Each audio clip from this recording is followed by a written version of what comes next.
Hey guys, welcome back to the channel NRCTV. You're back again with another video. Match, match reaction time. Here we go again. Manchester City 4, Dortmund 1, and we have dominated most of this game. We have played very well against Dortmund. We have dominated this game. This is the type of play that we need to see from this team. This is the changes we need to see from this team. This team played how they should play against big teams today. First goal, Foden, beautiful goal. He's back on his game again. The guy was on his game last season because he had some issues going on, maybe in his life that, was private, and then he had injuries, and then he just wasn't, up to his game. But no, he's back on his game, and then it was a banger. But very nice to see that Phil Foden score. Nice to see the last score. One of my favorite player in the team. Love it. Second Haaland again. Haaland's been having the best season so far, best year, career, and country for a club and country. Sorry, and he's been I think 27 goals, I believe is what they said. The commentators about. I may be wrong, but hopefully I'm right about that. But 27 goals, that is insane. And then first half dominated, played great defense. Dortmund tried a little bit, but they did their jobs to keep them out.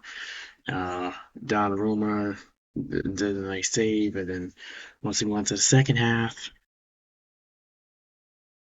then his third goal came from Foden, and he had his own brace. Love it because he hasn't to have one goal, but not just one goal, but two, a brace.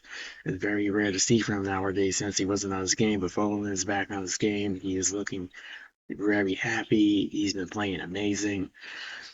But after that third goal, the team started to fall asleep a little bit. But you got to understand it was against Dortmund. Dortmund is not that easy team to play. It's one of the biggest, it's one of the second biggest club in Germany besides Bayern. So we started to look a little shaky. They were running in too much. Then running in way too much. And then Donnarumma did some monster saves. He was really saving it. And then I was a little bit scared at this part when that guy scored from Dortmund. I forgot his name, but he scored for Dortmund, and I was already scared, like, oh my goodness, so we're gonna repeat that 3-3 screw up game from last season when they went 3-3 with the game. 'Cause they were 3 up, and then they went 3-3 that game, and that's when Pep scratched his head, and they kept using that as a meme, which wasn't nice. Fuck them for that, but yeah, but definitely definitely looking a little shaky. I was worried. I was like, what are they doing here?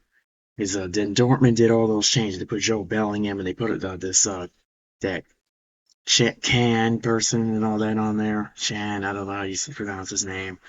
And they started to play a lot better because I know those players are good for them. But not Joe, because I've heard that he hasn't been playing much for them, but they still try. But once, they started to look a little shaky there. But then Donnarumma, he came out, went all the way out the goal, kicked it out the way, then put it out again. That's why Donnarumma, great upgrade. That was a smart. That was a smart upgrade. Thank thank God that we do not have Anderson anymore, because I know we would have been in trouble. Yeah, Anderson was not doing any of that. Anderson was better in his first years, but he never was like a full Donnarumma level though. No. He could never keep a clean sheet sometimes. Sometimes the fans will joke about that in the comments afterwards.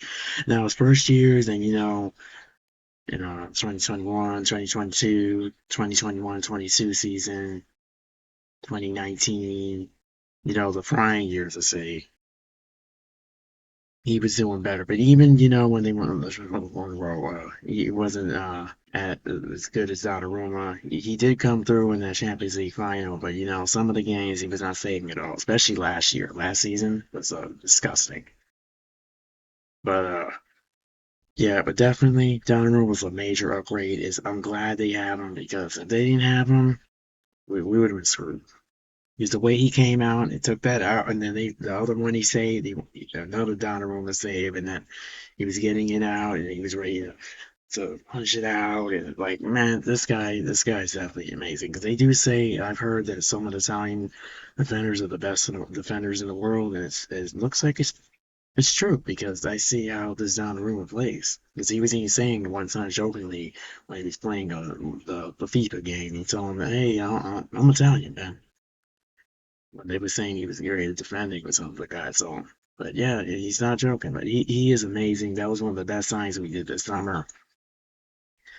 But then, after looking a little bit shaky, after some substitutions, because then you put Marmoush in, which a little bit worried about that. Hopefully, he starts playing Marmoush on the left or right again. I forgot what whatever side he plays better on. I forgot what side he plays on because so it seems like so long since the last time he played already on the side island because he has not been starting him. It's kind of and we've been seeing this Matheus Nunes. We have not been seeing Kuzan on the right again, which is a shame because Kuzanov is, in my opinion, I see Kuzanov. He's better at defending because I see how teams run on them more with Matheus Nunes because he wasn't able to stop them with that. Because Kuzanov's fast and he would take them down if he had to. He would knock them down if he had to. You got a yellow card just to stop them. But to see out Nuri, um, Cherki, Marmoush coming in with nice. Raji was not available again. I don't know why. They didn't say why, but I read he was not available, and they showed him. He was in his later clothes, so he wasn't on the bench this time, which was a shame because he keeps coming in and out. That ACL injury, I think, destroyed him for good. They may have to start looking at an alternative next season because they can't be out with that position because they're only playing with a backup, and that's kind of messing it up a little bit. But this Nico's been doing an okay job. He was trying, but one little mistake was bad when he couldn't keep the ball. I think he gave it away a little bit, but that wasn't that great. But at least it didn't affect him. But he can't be doing that. I know he was only supposed to be a backup, mm, but definitely once he put Shirky and them on the game, they still said he got started to get back in the game, and then what a banger by Cherki, man. I just lost it. I was screaming his name when he scored that goal. That's definitely one of my favorite signings when they signed this season. When I saw him, he plays a player. He plays the game like art. He plays fancy. You could tell he wants to go out there and win.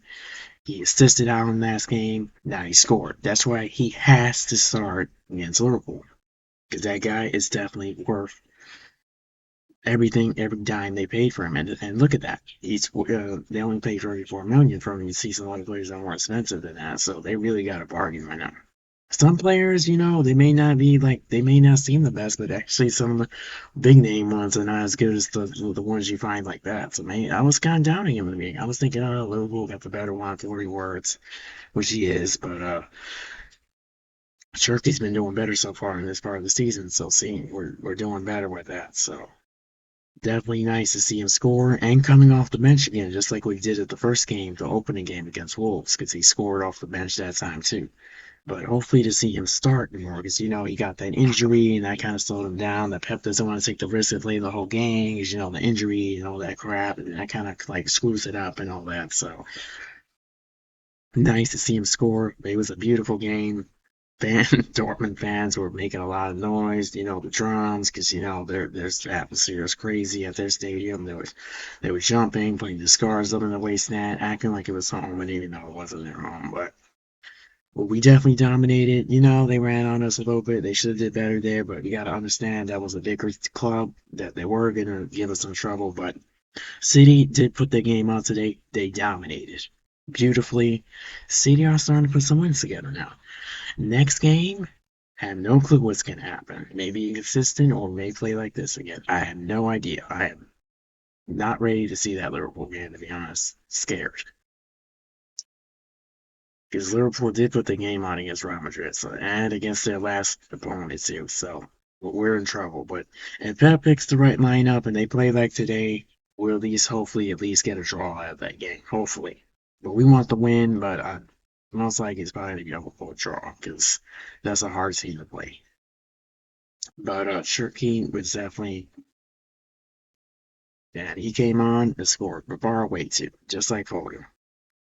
But he didn't have to run all the way in like some of them have to do and all that. No, he got it in. Definitely beautiful game. The only part complaint I have is when they got a little sloppy after the third goal, but Dortmund's a big team. Yeah, can expect that. But definitely great game. Blew them out, 4-1. We're definitely starting to play better, but they gotta put their best performance on this next game against Liverpool. So we can't lose against them against like what we did last season or not. That'll ruin us, and we definitely won't be competing for the title or nothing. We at least need to get a draw. We need to win, but that's probably not going to happen because Liverpool is a great team. They're back on their game again, so we're probably only need to get a draw. But hopefully we'll be able to get through it. So anyway, that's my reaction. Thanks for watching. Hopefully you have a good morning, afternoon, evening, wherever you are. 2017.